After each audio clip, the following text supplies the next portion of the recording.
Hi, everybody. Welcome to our Essentials for Life. And we are going to talk about money and how money works for kids, basically. And I'm Linda Lightfelt with Primerica. And I'm Jackie Senkandwa with Minority Wealth Gab. All right. So let's talk first about something called checking the mirror. What does that mean? That means however we appear to our kids when it comes to money, that's what they're going to model. So you want to decide what kind of attitude that you're going to have about money.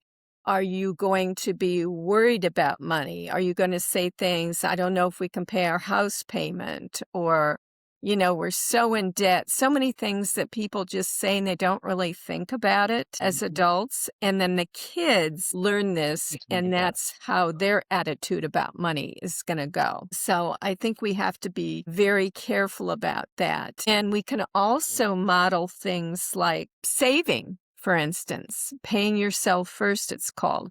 So if our kids see us saving money or talk about saving money, that's what they're going to do. Also, when it comes to debt, if you talk about being in debt all the time or not paying off your debt like you should in a timely manner, then that's what kids are going to model. So it's good to get those kind of things under control. And Mm. also, here's another one. It's important for us to give money too, even if it's a little bit. Doesn't matter. What if you have a fondness for animals and you want to give to the ASPCA, the American Society for the Prevention of Cruelty to Animals? What if you only give $20 a month? Doesn't matter. Your kids are going to see that, and they're going to see the importance of what you're doing. Also, when it comes to saving money, let's talk about that for a minute. It needs to be related to their age. So if they hear you talking about putting away money for retirement, for example, that's not going to make a difference for them because they're so far away from that Mm. that they need to have something more that they can relate to. Like maybe they want to save for a pair of shoes, a really nice pair of Jordans or Nikes or whatever they are. Or maybe you have a daughter and she saw this really cute sweater and she wants to save for that. Mhm. Or maybe high school age kids, maybe they want to put some money away for college so that they have some extra spending money or just money in general. So it has to be age related in that type of way. Also, how about budgeting? This is an important thing because as adults, we need to know how to budget our money to so-called live within our means, right? And not overspend and then go to credit cards because we didn't use our money wisely during a given month, right? So that's something that you can teach kids, especially if they're the age where they get an allowance of some sort, or maybe they're a little older, like high school age, and they're babysitting or they're mowing lawns or whatever they're doing to pick up extra money. They could use like a little notebook, a simple notebook, draw a line down the middle at the top of the left-hand side, let's say put income. So, and this could be not only allowances, what they're making on the side with their money, any kind of birthday gifts, it's money,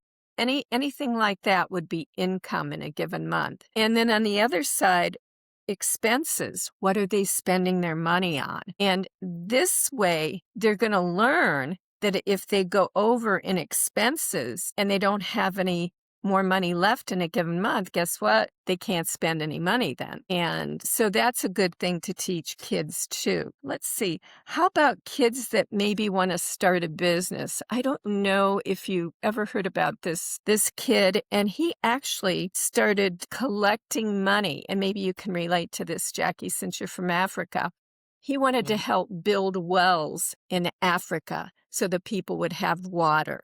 And we're talking about a kid maybe less than high school age he Mhm. was when he did this. And he was so passionate about it that he just started collecting money. And then, of course, he had to figure out how to do this with the money. How was he going to get that money to the people who needed it or to get it to build the wells. Now, but he figured all of this out. Maybe we'll have to go over that at another time. I have it in another book that I have. But anyway, so that's another thing.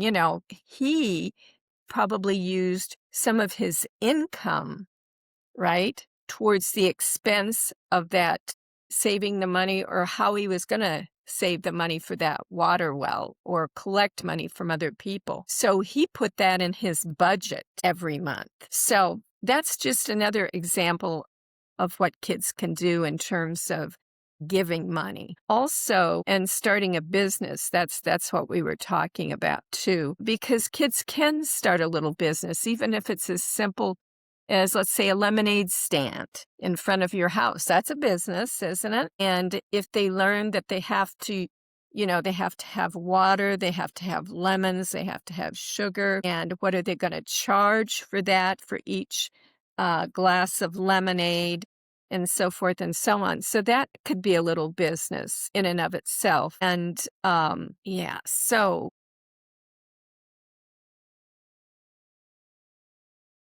I like the way you brought about the way kids want to start a business at a young age, and we as parents sometimes get in the way. We don't have a time. We don't want to encourage them. I know my son started a trash cleaning business, and he made more uh, money than I was making at that time through some of the things I was trying to do. So some people, oh some my kids, gosh. yeah, Wow. yes, and then And he figured he that out himself, Jackie, how he was going to yes, so go he about did his it. flyers. Yes, I was so impressed. He went on ChatGPT, did his flyers, just like how you said how you Mm. conversations with your son, and you're like, I don't have money, I don't have money. So he got tired of that. So one time I was like so frustrated, like how you said you're not thinking about it.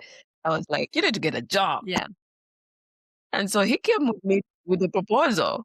The proposal was, hey, I looked up all the businesses that I could do, and I figured I saw a trash cleaning business. Wow. I was like, wow. First of all, I was like, oh my God, he took me seriously. But then I was like, wait a minute, that's not a bad idea. So we decided to get him like a little power wash, make it fun. Mm-hmm. And he went on ChatGPT, did his flyers, really good. Mm-hmm. We helped him print them out. So he started distributing around the community. I, Wow.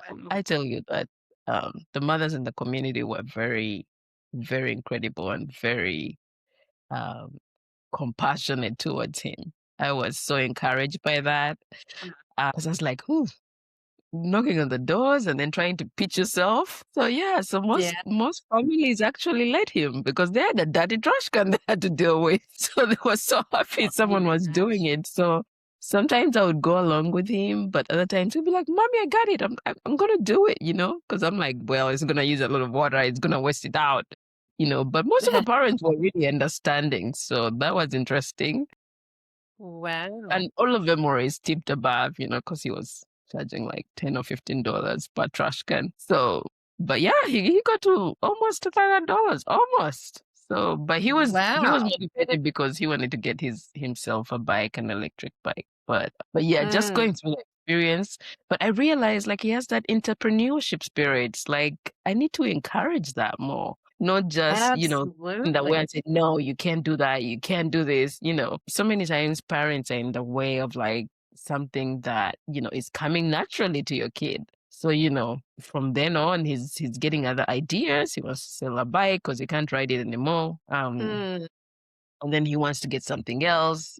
So, but you just have to always watch that creativity and you're like, Oh, okay, we'll go, as long absolutely. as it's good, as long as it's safe, we will help you figure it out.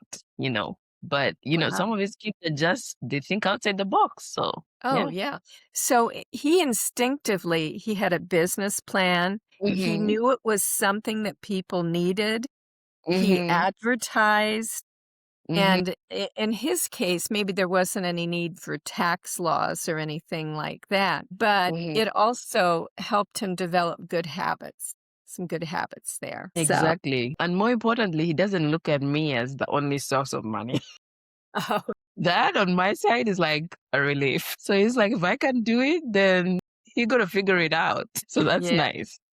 Yes. Yeah. So we also want to teach our kids to be smart shoppers, maybe to do some comparison shopping and not always rely on getting the brand name, you know. That is something. And I found a great example. I'm going to just kind of read it here, but I thought it was so good. But it says, let's say you're only willing to spend $30 on a pair of jeans. Okay, and not a penny more. But the brand name jeans cost $50. And so the value of the jeans for you is $30. The value of the jeans for the seller is $50. And uh, so I like the way they put this. It says, in this case, the cost of cool is $20, $20 more, Mm, right? Than what you mhm, were willing to actually pay. So that's just a great way for your kids to learn. Maybe they're $50, but I'm only going to spend $30. So I mhm, got to find some jeans that are good quality that are going to be $30, you know? mhm, So and kids are always wanting to be cool, aren't they? They don't want mhm. to be out of style or anything like Absolutely. that. I thought that was a good little example in terms of smart shoppers. And then a couple things that I wanted to, here we go, giving back. You know, when we talk about giving back, sometimes that sounds like I got to give a lot of money, you know. No, Mm, you know, it could be as simple as, let's say, your school is having a fundraiser and they need people to bring in baked goods to sell. So what if your child, and maybe with your help, made cookies to sell for that bake sale? You know, mhm, that's an example of giving back. So it might not seem like that is giving, but it is giving. So, or maybe another good way to think about giving is giving of your time. What if you have a grandmother or a grandfather or a neighbor, an elderly neighbor, and they just want somebody to come and talk to them now and again? That's a great way of giving too, giving of your time, because time is something we're never going to get back, but for other people, it's pretty valuable. So there are different ways of giving. yeah, and I like how you sign on that because I feel like as a community, as a nation, we're moving away from the respect of older people. Like, Mm, you know, people just get out of a house and never talk to their mothers. I think Oprah did like a show on saying, cut off your entire family. What is with this mhm. young generation? Yeah. But it's like that lack of connection. Where is that coming from? Yeah, because, you know, Jackie, truth be told, we're all going to be old someday. Mm-hmm. And we're going to hope that somebody cares enough to still see us as relevant, you Mm-hmm. know, and to still value us, you know. Mm-hmm. So, yeah, that's really, really important. And also, when it comes to, let's talk for a moment about debt, because today, it's so easy for people to just start getting a credit card, using it. Another one comes in the mail, you know, or an offer for one. It seems like I don't care what your age is, they're always sending people offers for credit cards. Mm-hmm. And I mean, you could have 10 credit cards, I suppose. I've never had that many, but and then max them all out, and there you are with a chunk of debt. Mm-hmm. And what do you have to show for it most of the time? It's things that you purchase and maybe they don't even matter anymore. Mm-hmm. Or you're trying to keep up an image, you know, Mm-hmm. instead of getting your finances under control and looking at what you've got coming in, what you've got going out, even living below your means, Mm-hmm. you know, because there's so many ways that people can cut costs, you know, Mm-hmm. that maybe they feel like they don't have time or it's just easier to go out to eat a lot instead of making food at home, for example. Or Mm-hmm. Here's another one, buying things that people don't need. They don't really need it. They just see it and they go, "Oh, that looks nice. I'd love to have that." Mhm. But do you need it or is it just a want? And see, that's another thing that we can teach our kids that they're going to model. Once again, they're going to model however we do that. So, yeah, Interesting, yeah.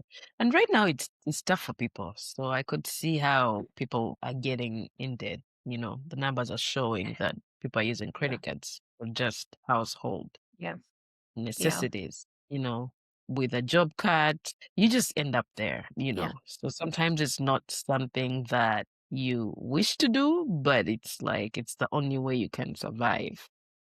yeah, And so it's important to remember, some of what we're talking about. It's not that we're saying what you're doing is wrong. We understand that the economy isn't great right now. yes, Most of us have some type of debt in this economy yeah, or have piled up some. yeah. But the issue is, getting a hold of it, not spending what you don't need, Hmm. and, just trying to make those payments, you know. Yeah.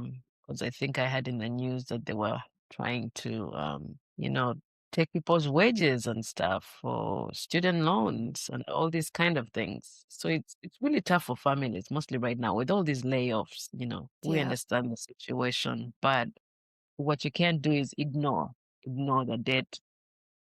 No. What you can't do is let it go out of hand. And what you can do is think of other ways you can make some money. That's time to Yes. innovate. Just as we were saying, the kids can be entrepreneurs. Yes. And our team started Africana Star, and it's been tough trying to stay afloat. But the whole concept of Africana Star is again giving back, like we're talking about, giving back to our society. We're also re-innovating in terms of we can't wait for state and federal funding to do some of the work we're doing. So we're re-innovating ourselves through Africana Star.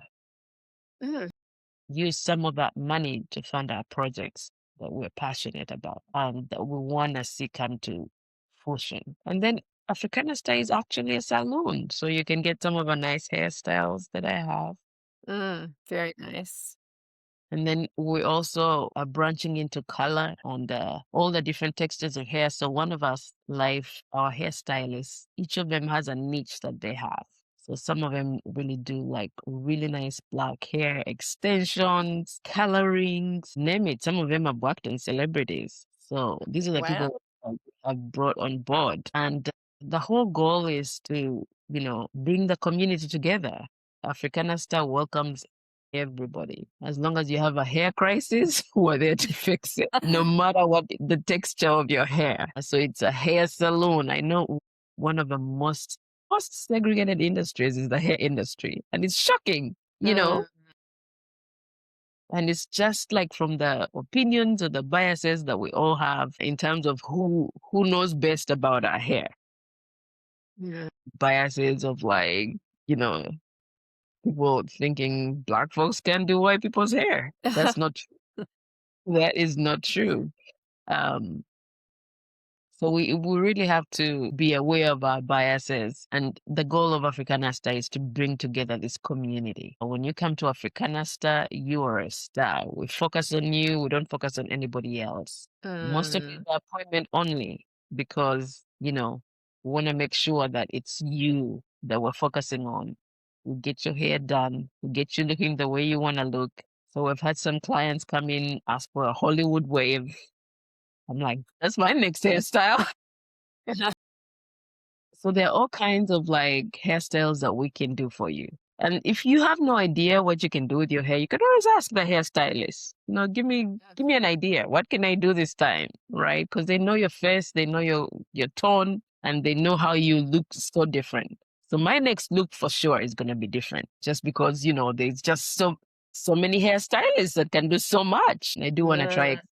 on the next look, see how that works, extensions with color. Yeah. And so I'm excited about that. But you are welcome to join us at Africanasta. What we do is you have at least one meeting with the hairstylist before you come in. They kind of give you ideas or give you like what you wanna, you know, get a hold of what you want to do with your hair, and then they prepare, and then we can meet at the salon as well to get Yeah. the hair done. Yeah. So it's kind of like a one-on-one, getting to know you, giving you your best look, so your most confident self. But it is also a smart way of giving back, because we do have some Mhm. projects that we work on, we volunteer on aggressively, like the prison work. It's a lot of work going into the prisons, and sometimes the funding just doesn't come in time, and we Mm. have to keep doing the work. So this is our way of innovating with our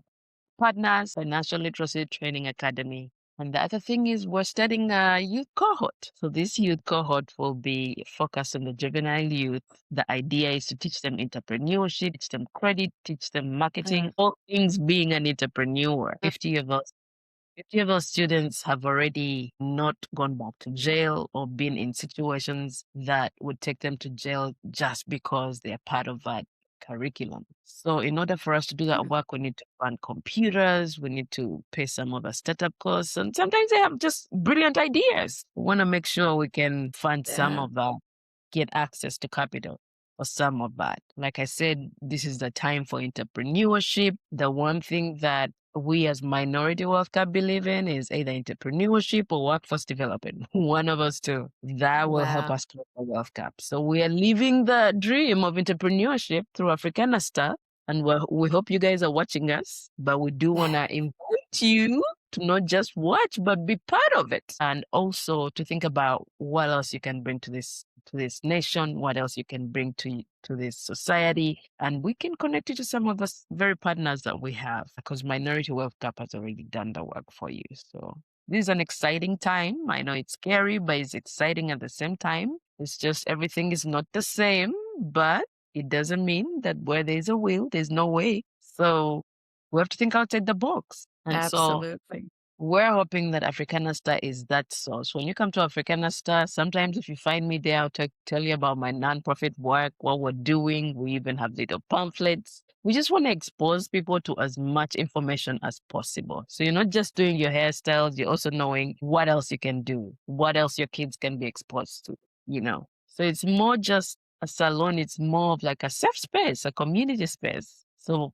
we're hoping that as a community, we can come together on this, Mm. irrespective of where you come from. Because, like I said, our hairstylists can handle any type of hair, any type of hair. They've done it all. Most of them are senior colorists. Some of them teach at the beauty school, so they really know Hmm. what they. Yeah, so it's exciting to have them on board, and we want to keep them busy, because if we keep them busy, that means at least we have hope of funding some of our projects. So we're asking the community to come on in and help us get this work done, and also support. Come on and get your best look too.